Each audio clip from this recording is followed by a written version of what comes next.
So what I'm going to do today is just kind of go over the particulars with regards to charting a clinical note, and I'm going to show you that both on the computer and the iPad. That way, the doctors can look at the video and kind of decide which way they'd like to do their charting. Nothing says they have to do one or the other. A lot of people will do both. Perhaps they'll start a clinical note with the iPad when they're with the patient and then finish up on the computer. A lot of just personal proclivities there. So when I log into the Dr. Chrono account, I'm going to cover the web first because I have that up right now. So when I log in, you can see I've got all these appointments.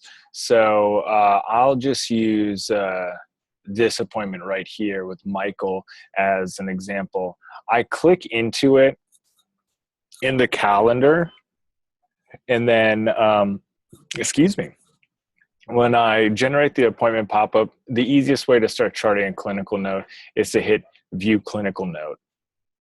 This brings us to our default template, which is the history present illness. If you want to change that under the template builder, we have other notes, maybe the review of systems or something under the additional tab right here. You just have to go to options and hit set as default template. You can do that to any of the additional or any of the presets. So right now it opens up to our HPI template because the system is kind of instructed or architected to do that, but nothing, you can always change that. If you want to navigate between the templates, it's really easy. You just click on this particular section and go down. If you need to start charting a SOAP note, we have our subjective, objective, assessment, and plan sections. Wendy, can you remind me, are we doing the coding for Dr. Bridges and Dr. Bingham, or is you are? Okay. No, you are. You're okay, doing. Yeah, I thought so. I just wanted. But they do want to try to, Yes, they want to be able to learn. Yeah. Okay. Just wanted to make sure if that's something I wanted to check on the agenda. So when we're talking about filling out templates, I'll go into that briefly. I just want to show you there's certain areas like this area up here that's kind of a mainstay. Regardless of which template I choose, certain things here aren't changing. So we have the vitals. And, this is if we were going to input the vitals, it'll show the past 5 appointments vital information in case the doctors wanted to look into that.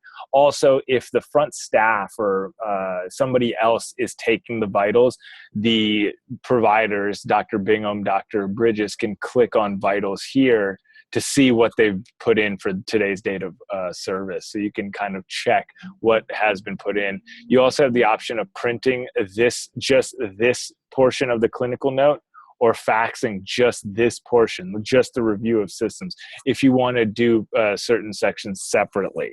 Now, most of the time people aren't utilizing that, but there are certain times that it's an absolute necessity. That's why it's built in.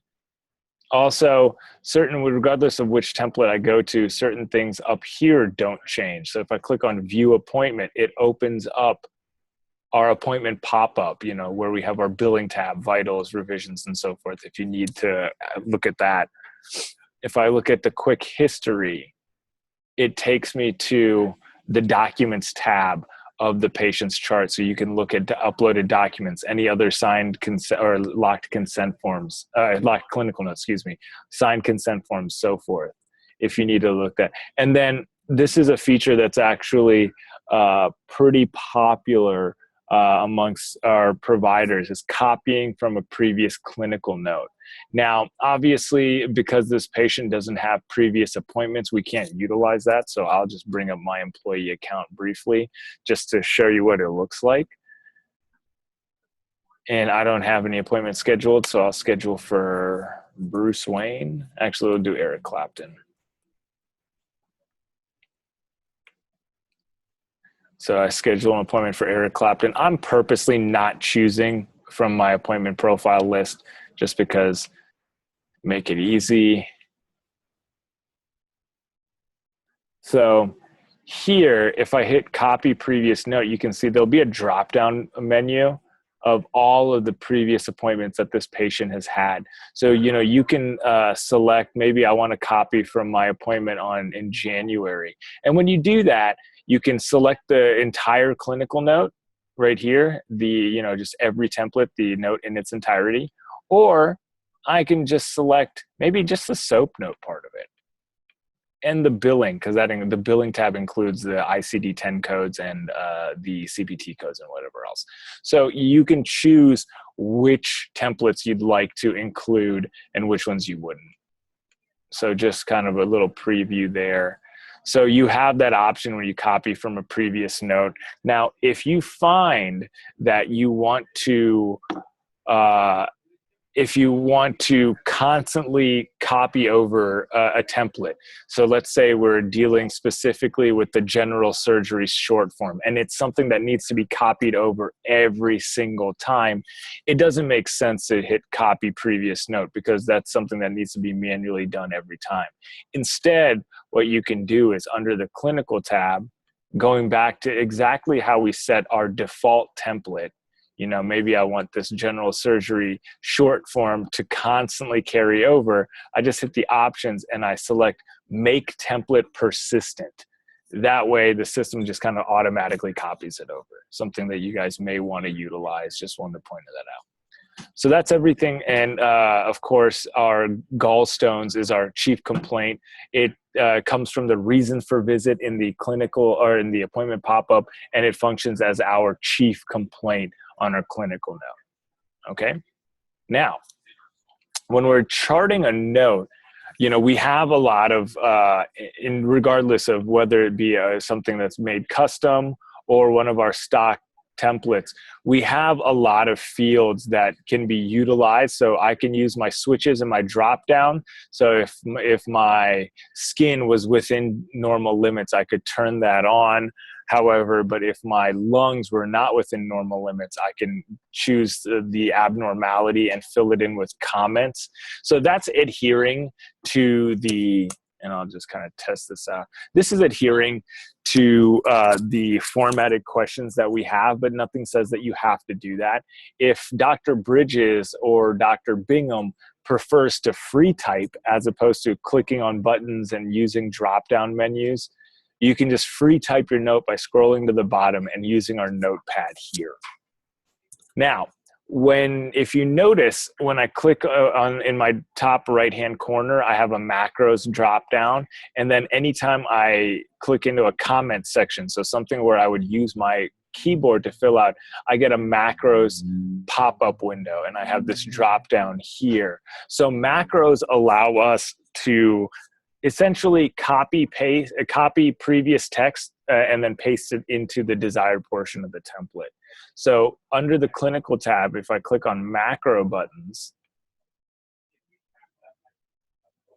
you can see it's actually pretty simple. You just put in a label name. So that's what we're going to see in this dropdown. This is our label name, or in this pop-up window, these are our label names. So that's just how you can designate between them. And then the generated text is what gets copied in.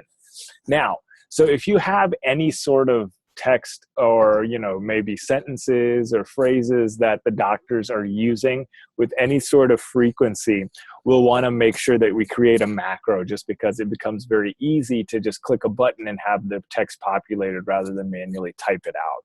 It's going to save you time in the long run. Now, when we're dealing with macros, I wanted to point out we have some key variables for generated text. Now, when you notice, all of these are surrounded by double brackets. This will be information drawn from either today's date of service or the patient chart. So we've got our most commonly used ones as buttons here. We have the patient's name, today's date or the date of service, and date of service plus time. But if I click on the drop downs here, like demographics, I can draw from their patient demographics, like insurance name or ID. We also have under the demographics, third person pronouns. So, if you need to use these, if your text is starting to read like a narrative, it doesn't make sense to constantly use patient name. But so we have those built in as well. Under the service, it's going to kind of primarily focus on today's date of service and meaningful use criteria. So age, which office it's in, which exam room, the chief complaint, or any sort of NPIs for the actual providers. Date and time, and then you can actually populate these with the vitals that you've taken for today's appointment. So when you create these, and I'll just show you what it looks like to use a macro. I'll bring up my employee account again. And I'll show you under the clinical tab. I click on macro buttons. And let's look at high temperature. So it's very simple. It's only 2 sentences, but we've got 2 key text variables. Patient name, and it'll say has a temperature of over 100 degrees Fahrenheit. And then under the patient demographic, I chose this, he or she, and it's capitalized. So to be at the beginning of the sentence, also experiences headaches and body aches and whatever else. So very basic, but again, not something I want to repeatedly type out because that's inefficient. So when I click on Eric's appointment here, and let's say I go to my history of present illness,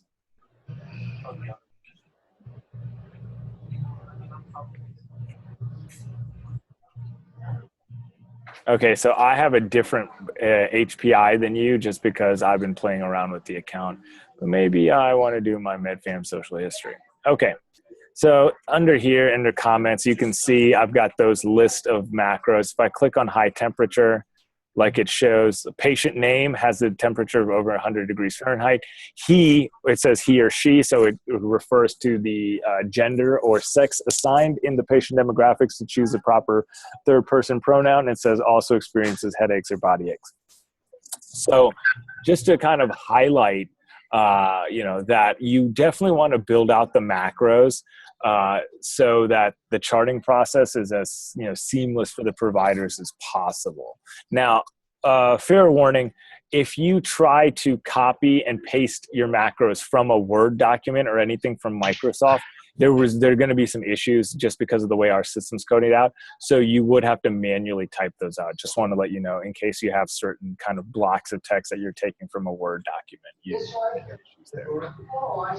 Okay. Any questions so far, Wendy? Nope, good. Okay. So now I want to show you something. I've turned on this switch. I put test in the comments, whatever. I can go back and forth with my templates, just look at whatever else. And then if I go back to my review of systems, or was I using it was using the MedFam social history. My apologies. Actually, no. Was it the review of systems or HPI? Or was it? I thought it was my review. You were in Med Family. Oh. Where is, you know what? Or was it physical exam? Physical exam. There we are. Sorry about that. Notice, I went between my templates and I kind of lost where I was, but, the switch is still on. My text is still there. So you can go between the templates and, the information will still be there. But right now, it hasn't saved to the clinical note. So if I was to lose my Wi-Fi or my system crashes, I would lose this information. So how do I save it? How do I essentially do the Command S if you're using a Mac, or Control S if I'm using a PC? How do I save my work? It's simple. All you have to do is hit the blue View Complete Note button. And that now it has saved a version of this.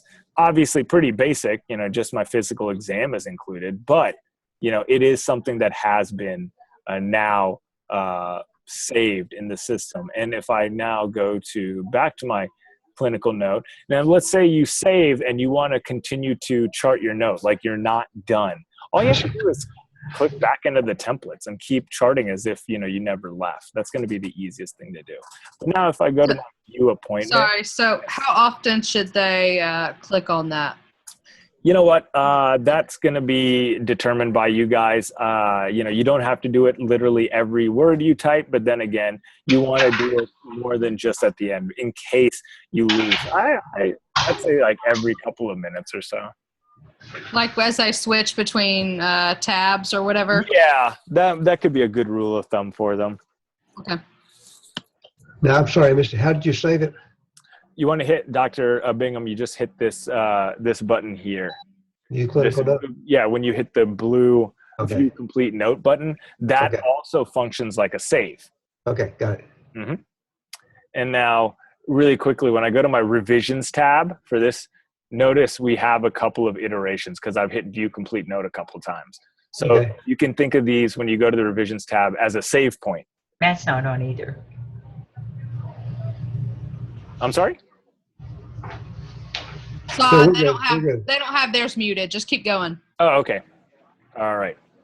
So when we chart our notes, you want to get in the habit of just periodically hitting the View Complete Note button, just because it's going to make sure that we don't lose anything should anything happen. Now, navigating again, our stock templates, H&P and SOAP, and anything that you guys build or have our team build out is going to be listed under the additional tab. And so, you know, like right now, we've got sort of a post-op simple note and a short form physical exam. Both of these are put in by Dr. Bridges. And of course, Dr. Bingham, I'm in your account right now, so you do have access to these templates as well. So something else to cover, you know, you said you wanted to start, even though we're doing the coding for the appointment, you know, it's something that perhaps you guys want to start learning how to do. So if you notice under my H&P section, I have a billing tab. I also have one under my SOAP section. They're really just, it's a link to the same page.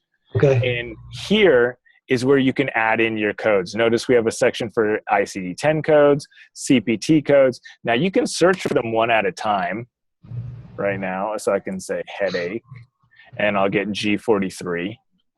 Or, you know, and you can search for them by keyword or numeric designation one at a time. Totally possible. Not terribly efficient. So, you know, then you can utilize our billing profile. So we made one for colonoscopy.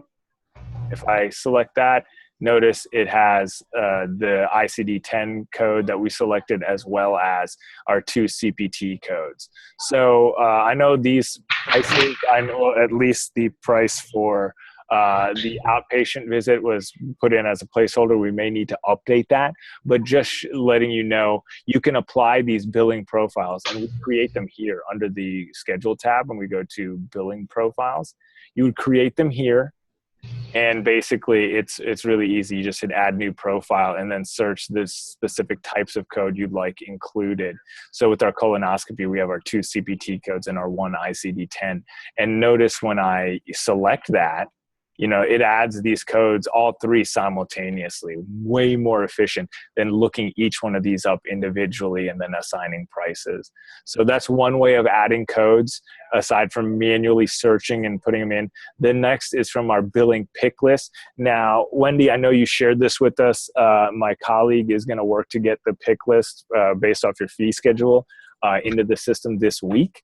So you can think of, Dr. Bingham, you can think of your billing pick list as your most commonly used codes or a favorite list. And Right. then if you want to utilize this, I'll just show you how to do it from my employee account. So again, under the H&P section, we're clicking on billing. And if I click on my pick list, notice I just have a handful of like codes put in very randomly. So I can select this one and maybe these 2 or 3. So, and I hit apply codes and notice they get placed in automatically. So your pick list is something like your favorites list, and you can choose any and all of them to be applied at once, or use billing profiles to apply certain codes in bulk fashion. Or, you know, you can also just manually search for them in our system here and apply them one at a time. So those are different ways we're going to do the coding for the appointment. Interesting. Hey, Now, Saad. yes. Quick question. So I know we talked about this earlier in email, the billing profiles that I'm going to get with probably Loretta and build those out. You got your billing team is going to help us input those codes once we get the billing profile filled out, or is that something, you know, we'll have to, once we get the billing profile filled out, we'll email you and you'll get to look at it? Interesting. I mean, it's really however you guys want to go about doing it.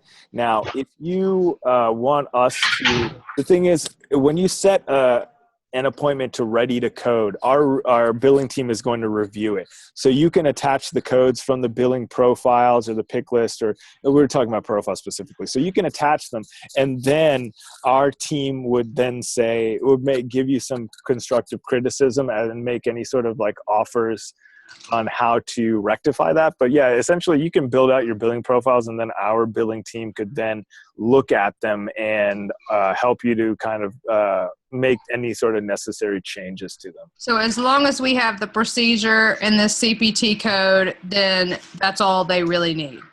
Actually, Because y'all are doing the code. I can do you one better. Honestly, they don't even need that. They would review what Dr. Bridges and Dr. Bingham have put in, and they can put in CPT codes as well. But if you guys are trying to learn how to use that portion, do the coding yourselves, yeah, you can put in the CPT codes, and then they'll let you know, hey, that was the right code, good job, or no, you should use this code instead. You'll get a higher reimbursement, something like that. They'll give you a reason as to why you should go with like their suggestion. And of course, we're also going to be putting in the diagnoses codes, so that if you can also make an attempt to put them in yourself, and then our team will tell you, no, this code applies more in this situation for X reasons or whatever else. Those are things you can discuss with Shelton and his team on your weekly calls. All right, great. Thanks, Sod. Yeah, of course. Now, let's say Dr. Bingham is, charting a note. He's now done with the note. So I'm going to close this real quickly. So when you hit view complete note, I know this is very blank, and your clinical notes are going to be a lot more detailed than, let's say, just this. But when you're done with the note, you need to sign and lock the note in order for our team to put in any sort of codes, because if you don't, that's just an internal protocol that we have. If the note is not signed and locked, we won't work on it, just because we want to make sure that our team doesn't erroneously put something in that shouldn't be. So we want to have Dr. Bingham and Dr. Bridges sign and lock the note. So how do they do that? They're done with the note and they hit view complete note, like you're saving it. And then in the top right-hand corner, there's a button right here that says sign and lock. Notice when it says sign and the status is currently not locked. When I hit sign and lock, it changes and it says lock by rendering provider. Also at the bottom here, it'll say e-sign by Dr. Terry Bingham. And so whichever provider is doing this. So, it's kind of finalized at this point. And so now if Dr. Bingham wants to let our team know they need to work on this, all he has to do is go back to the calendar. I'll show you one of two ways to do this. One is through the calendar. Go to the billing or open up the appointment pop-up, click on billing, and select ready to code. That's going to be your indication to our team, that this claim needs to be coded and then sent out. If you're putting in the codes yourself and you feel confident that the codes are correct, you would select ready to bill, and then our team would just submit the claim for you. That's one way of doing it, accessing it through the calendar. Yet another way to do it is when I click within the templates here, I can click on view appointment. And again, it just brings up the appointment pop-up again. So I can click on the billing tab and then select ready to code or ready to bill, depending on what you guys want to do. Obviously, I recommend putting in ready to code because, coding is included in your contract. So let's utilize our coding team. All right. Quick question on that. Yeah. So say the providers finish the note, they sign and lock it, and then the front desk girls are the ones that are going to be going in and selecting ready to code or whatever, sending it out at the end of the day. Is there a place where they can see the notes that have been signed and locked so that they can go into those appointments? Absolutely. So what they can do is hover over the clinical tab and click on clinical notes. And anybody can look at the screen. So right now you can see one note for Mike, and I'll change this, don't worry. So one note is assigned and locked. So they're like, oh, okay. So for Michael here, Dr. Bingham has signed and locked his note. I just have to click on the date and time here.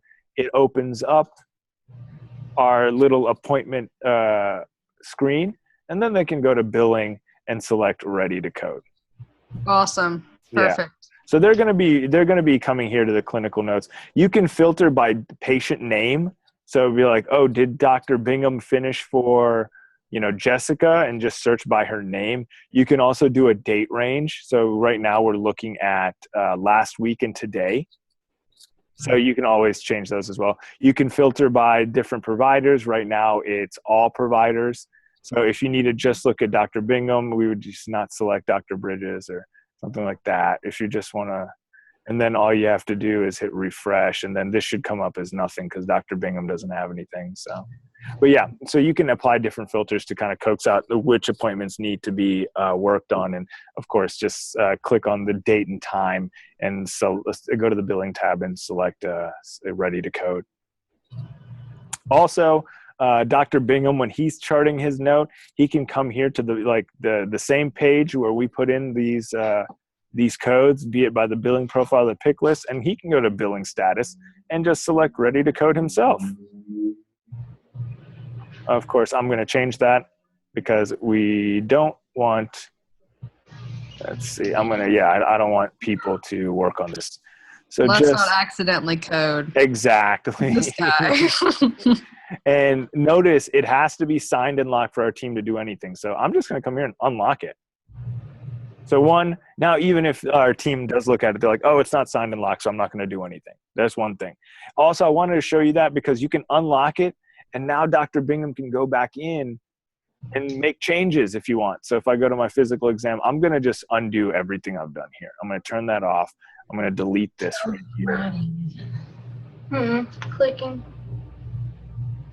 And then, of course, now it's just blank, like Dr. Bingham is yet to do anything. So he's seeing Michael here for the gallstones, and so he can go in and chart his note. He can add the codes if he wants to, doesn't have to. That was it. When he signs and locks the note, he can change it here to ready to code if he wants to. And just to make sure that we are not going to Go in there and sign. go in here to the billing tab and just select it, leave it as blank. All the time.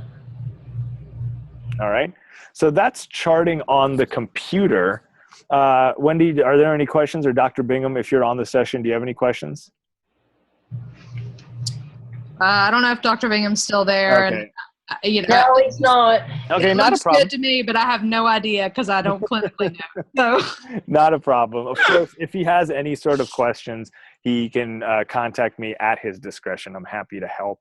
Now, I'm going to bring out my iPad, and then we're going to go through this whole same process, but just on the iPad. So what I want you to really focus on is the similarities. Now, the two systems they differ in presentation.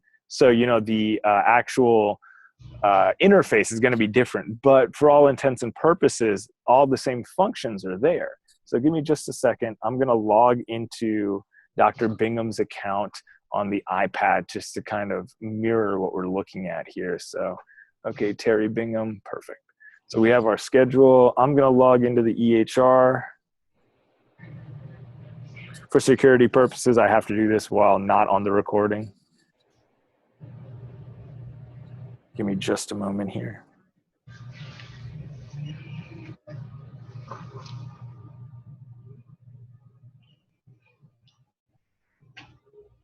Okay, Terry Bingham.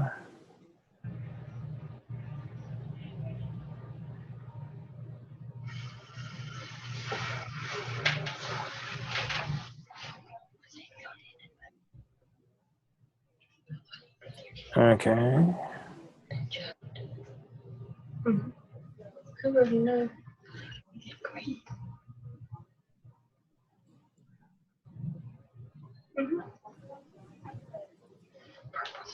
Okay, so now I've got my iPad logged in to Dr. Bingham's. Okay, and so that's our office, and that's one of our co-founders right there. And here's our developers. Give me just a second. Remember, I got a schedule out here. Call back later. Okay, So now here's my iPad. Wendy, is that big enough? Can you see it? Yeah, it looks great. Okay. Do Now, you want me to check her so out? when you log into Dr. Chrono on the iPad, Okay. instead of actually showing you like a calendar, that's not possible. What it does is it's going to load the first available appointment. Now, if you've got plenty of 9 a.m.s, which you do, it's going to load the one in exam room 1 first. So as you can see, that's the one we've been working on. So, but if you want to look at other appointments, just click on appointment list at the top left there, and then you can see, you know, all of his 9 a.m.s. It's going to be listed here, so you can find out which appointment that you need to work. But we're going to work with Michael today. I'm going to click on it. And really quickly, I'm going to close this out. And again, remember, charting a clinical note on the computer, I click into the appointment and I hit the green View Clinical Note button. On the iPad, it's a little different, but essentially the same. You find the appointment and you hit Start Visit. Back there, one room, I think. So when I hit Start Visit, it's going to take me to my templates. Now, This is your. when I hit Menu, I'm going to start in the same place. So, and I'll do it here as well. So that's my employee account. Okay, notice we've got, when I highlight the Visit tab, that's today's date of service. So we're talking about today's clinical note. I've got my H&P, my SOAP, and my additional section. H&P, SOAP, and additional. It's essentially the same, you know. If I want to copy another note, I have that up in my top right-hand section up here. Copy previous note right here. One thing to note, though, on the iPad, if I go to like my MedFam social history, you know, my copy other note button isn't there anymore. So I go to my menu. If you want to copy from another note on the iPad, you have to be in this template. It's just the only place it's been built is our HPI, or history present illness. Now, I'm sorry. When I was going over the charting on the computer, there's one thing I neglected. At the top of both our SOAP section and our H&P, we have on-patient check-in. So when I click on that, this is what the patient has filled out during the intake process. So Dr. Bingham or Dr. Bridges, they can see the custom intake form that they filled out, the reasons for visit as they've been filled out, what they've put in as far as their medications, allergies, and conditions, or if they have any questions or comments. Now, you can also access those on the computer, on the iPad. I click on check-in information, and then I can look at my custom additional info. Let me grab it right here. Notice we have questions and comments right here, reasons for visit, med allergies and conditions, and then custom info or additional info. So you can always see what they've actually answered with regards to the intake. I can add it to the clinical note or not. And on the iPad, I have the option of adding it to my clinical note or not. I'll choose not to today. Another thing, when we are looking at our HPI, our history present illness, or just any other template really, I'll go to that here as well. We have our print section or a fax section. Under the iPad, it's under the actions button. When I click on actions, I can print this section. I can fax just like we have here. And we also have the option of a clinical photo. And that's if you want to access the iPad's camera to a patient's picture. But, you know, that would really, if I click on clinical photo, it'll access my iPad's camera. And then, you know, I can take a picture of my patient down there if I wanted to. But that, it doesn't actually put it in Mickey. No. I could use that if I wanted to. Not Bridges. Yeah, he's my support dog. And so you can take a clinical photo like this, and but I don't want to save it because I'm in Dr. Bingham's account. You can, that's one action that you do have on the iPad that you don't on the computer, the ability to use the iPad's camera to take a clinical photo. Now, so there's that that's built in as well. And I just wanted to kind of highlight certain differences. But for the most part, other than things like that, it's really the exact same. So notice at the very bottom here, I have my notepad. On my iPad, if I scroll to the bottom, and let me drag it up here so you can see it. Notice there's this yellow bar. All I have to do is hit the up arrow. I'll watch it again. Okay. And then I can utilize the notepad here. And that's like, again, if I just want to start free typing, as opposed to using the questions or the formatted questions we have here. Notice, again, Wendy, I have a microphone icon right here. So that's one other thing I wanted to point out on the iPad. The iPad allows medical speech to text or dictation directly into it. I can tap on the microphone icon right here on the notepad. It'll start. Patient has a headache. And depending on server speeds and whatever else, usually it's instantaneous, but every once in a while it can take a little, a few moments to actually process. And that's really just server speeds in our system, as well as our speech to text partner, M-Modal.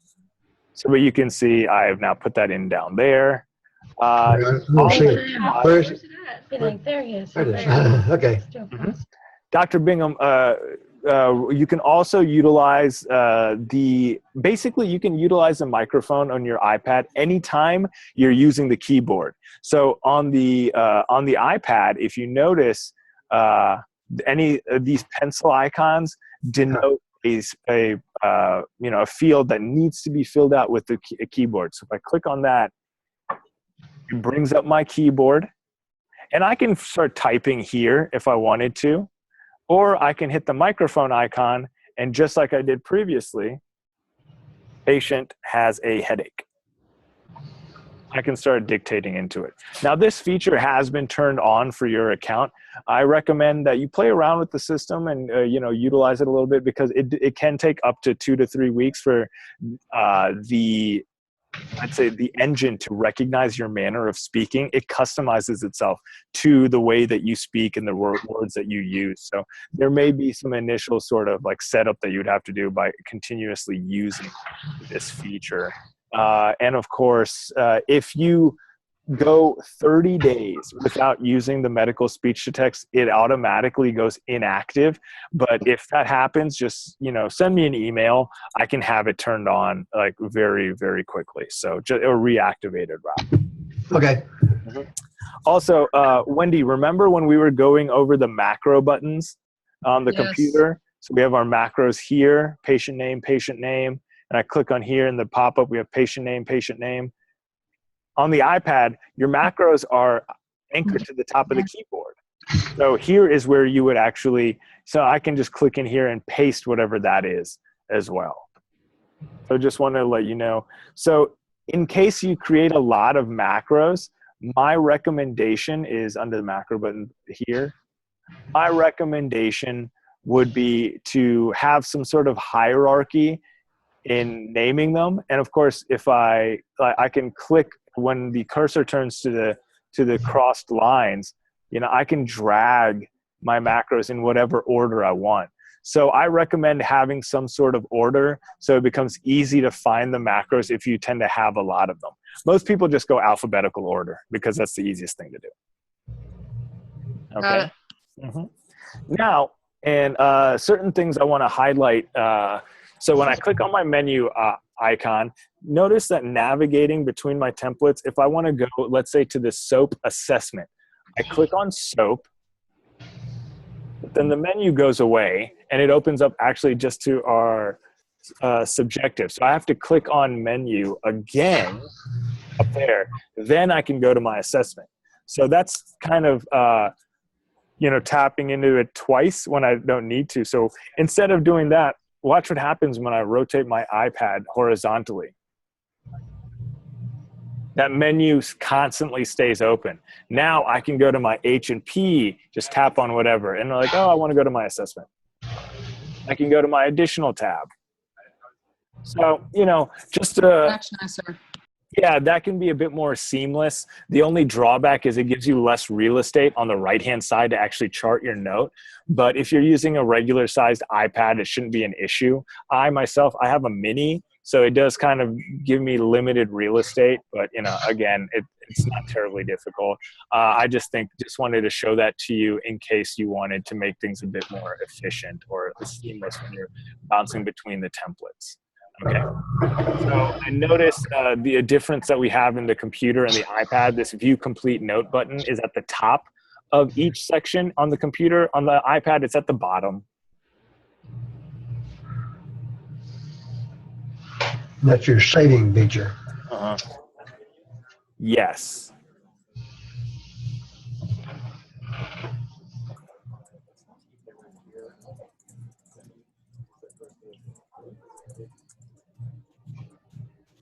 Okay, so right now, that's again, yes, doctor, that's your saving feature. Again, and it's also how you chart a clinical note as well. So just a second. So when I click on View Complete Note here, and I'll do that on the computer as well. We have a lot of functions here. Like you can fax the note in its entirety. If I hit view, it opens it up in another print preview tab. We have our sign and lock, and don't worry about edit sections. That's actually something we're phasing out. I want you to just ignore that it even exists. And then our print sections. If I want to print this clinical note or just portions of it, you can do that. And so those are your functions. So on the notice in my top right-hand corner, just like I have sign and lock, I have sign and lock here. Edit sections, again, I want you to just pretend that that doesn't exist. If you want to edit this, Dr. Bingham, just go back, literally click back into the templates here. That's what you want to do. Don't worry about this edit note. I want you to pretend it doesn't exist. Okay. Actions. I have the ability to, partially or fully send faxes or print as I do here, and then also the ability to make amendments as I do here. So that's kind of that's essentially the whole charting process on both the iPad and the computer. I just want to show you certain things as well right here on the iPad. When I've got my visit page selected, I'm charting today's date of service, today's appointment. Now, if I click on the patient page, this takes me to their demographics. I can log phone calls, schedule appointments for them. I can look at their medical problems, allergies, their lab results while I'm with them, or make changes to their demographics if I wanted to. Now, if I click on the history tab or history page, I just want to show you, it's going to give you and so this is today's data server. Don't worry, I'll make that change. I'll amend the clinical notes so it doesn't say that. But here under the history tab, you can see all previous clinical notes. Also any signed consent forms, uploaded pictures, or free draw images as well. So it gives you a lot of history into the patient while you're with them. And where's that on the web? So that you don't have access to on the web. So if you want the patient or the history? Yeah, so that's something. So the iPad was kind of designed to be a bit more seamless when you're with the patient. If you're on the web and you want to find out Michael's stuff here, I would go back into this and I would just click on his name or maybe open it in a separate chart.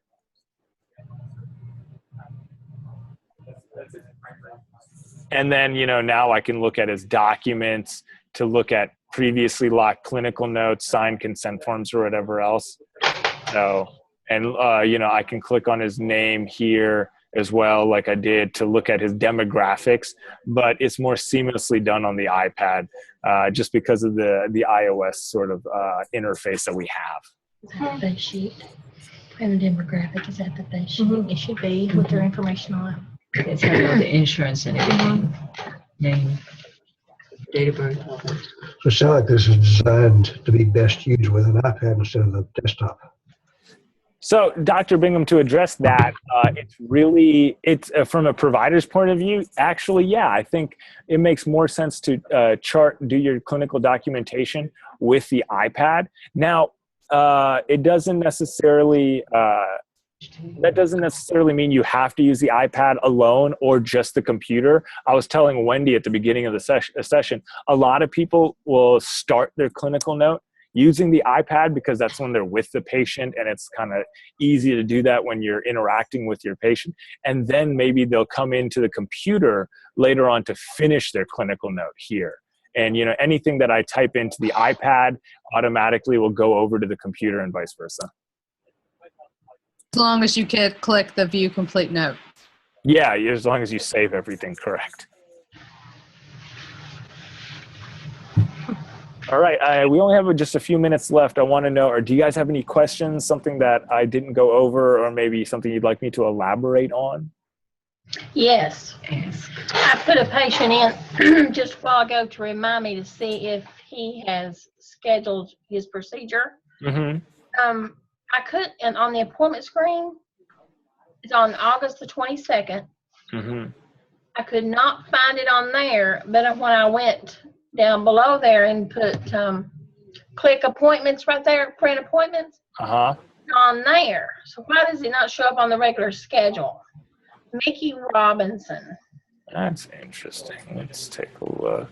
I mean, I'm sure it's something. It's Dr. Bingham. Okay. Let's take a look. Something I've done probably, I'm sure, but.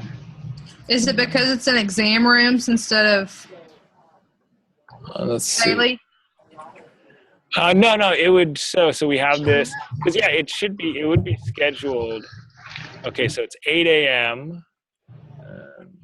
That may be why, because you have it set. The calendar's 9 to 4.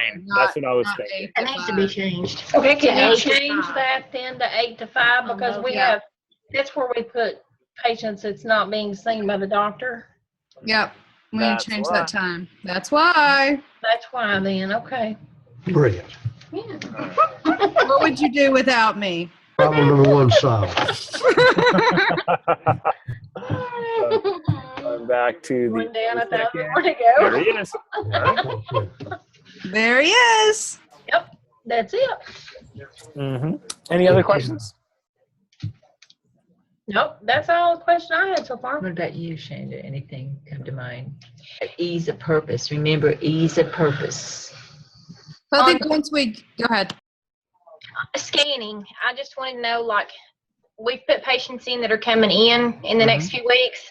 I get their charts ready the day before, 2 days before. Anything that they've had done, I go ahead and put it in the computer so it's up and ready for the doctor to see and for us to have on hand. How do I do that in this new system? How do I take my old chart and get it transferred over to Dr. Chrono? Okay, that's easy. So basically, you take your old chart and you would scan it into a PDF. And when you have that PDF, and it's saved onto your computer's hard drive, you just find the patient. So you're going to search for them up here. So we'll use Mickey, for example. Where's he at? He's searching. So I'm in the top right-hand corner up here. Okay. So I'm going to search for my patient. Let's say we're using Mickey. Oh, that confused my dog. That's my dog's name. Who's looking up? It's like, oh. Okay. And under the pages here, I'm going to click on Documents.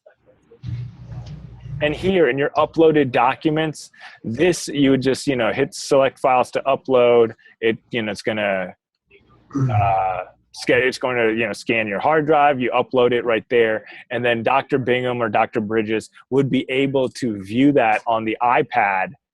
Just by clicking on, when they're with like Mickey or whoever else, they click on this History tab, and it'll show uploaded documents right here. Can I separate those documents? Will it into separate like itself? surgery? Will it, or do I have to do that, or will it do it? No. You can, when you select a file, so let's say I just select a random file from my desktop to attach to like our list of insurances, whatever. Notice I have the ability to add meta tags, so we can be like, this is a surgery. Oh, whoops. if I could spell this properly. So if you upload it as a surgery, you can add specific tags that make them searchable. So then you're like, this is a surgery sort of clinical note or whatever else. I would tag it. That way Dr. Bingham would be able to We'll know where to go. and see exactly what he needs to. Yeah, and just to touch on that, Saad said that he thinks that all of the patient demographics and insurance stuff will be in the system tomorrow. Actually, glad you brought that up, Wendy. Everybody's transferred over? That he's going to try his hardest to get it done today. On that for 2 weeks, so hopefully that'll actually be in there. So yeah, hopefully that'll be in by end of the day today, but again, end of day tomorrow at the very latest. So y'all should be able to search any of the 26,000 patients that Dr. Oh, Wendy, that's amazing. Absolutely. Will the recalls be on there too? If anything that was in the computer previously, will it have it in the new system like their recall? No. Okay, so that is an issue that Saad and I are working on. Okay. We're going to figure out a way to get the recalls in there. I know that was a big hiccup. Yeah, and that's just something we we can put rate those in monthly. Yeah, so we're gonna work on a way to get that tab implemented into the new system. We just haven't figured out a way to do that yet. So that'll be in there is their names, their insurance, all their demographic information, but there won't be any like clinical notes or anything like that. So you'll still have to move that stuff over. Yeah. That'll help a lot. So are we going to go back and scan 10 years? No. I hope not. No. Ask. Okay. We're gonna, No, from talking to Dr. Bingham and Dr. Bridges, they felt like that it didn't really those old stuff that didn't need to be scanned in unless that patient was coming back in. So because you may see somebody and then never see them again. You know?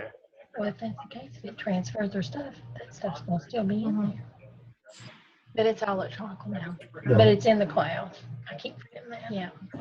transfers what stuff. If they're going to put all the patients that you've seen, demographic just only. demographics and just Okay. Demographic That's only. right, not whole Okay. chart. And then history as patient comes in. Demographic and insurance. Yes. Mhm. And insurance. Okay. And patients 10 years back, We have patients we see a lot. because we just have to keep 10 years back. Yeah, we'll talk about what's pertinent and what not. We don't need to scan. I don't need a chart 45 pages long. I need a few Yeah. pages. Maybe their I last be a couple of colonoscopies. And Because we'll have it all. That later. Yeah. Yeah, like I was suggesting to Dr. Bingham, he just needs to hire like an 18-year-old to come in here and type in a very brief paragraph on all those old charts. Move on. Yeah, I mean, it's summertime. People are looking for internships, so perhaps you can get somebody. All right, Saad, I know you have another call. So do you guys have anything else you need them to cover before we go? Yeah, I'm sorry, my day was not nice today. Anyway, my question is, and you may know this, Wendy, or my girls may know it. If I sit down here and do my diligence, can I start introducing charges at this point? Yes. Absolutely. Yeah. Wendy and I kind of corresponded on that subject by email today. So everything, you've got the bank account information in. We would just need patients to get set up with the on-patient portal. But I gave Wendy a support article that kind of highlights how to do all that. Yeah, so I'm just waiting on Dr. Bingham and Dr. Bridges to give me their account information. I'll add that stuff in and Perfect. and we'll be good to go. Okay, sounds great. All right. So, Well, thanks Dr. for Bingham, the all input. you need to do is give me give the girls or whoever's going to do it your cards to get this past dated stuff needs to be entered in, and then from now on you just use this system. Okay, good deal. Very good. All right. Thank you, everyone, for your time. And I'm sure we're going to be in constant contact in the next couple of weeks. So, I'll make sure to speak to you guys sometime tomorrow. But keep an eye out for the patients. They should be in the system, hopefully by the end of the day today. Again, no later than tomorrow. Thank you so much, Saad. All right. Take care. Thank you very much. See you. Okay. Bye-bye. Also,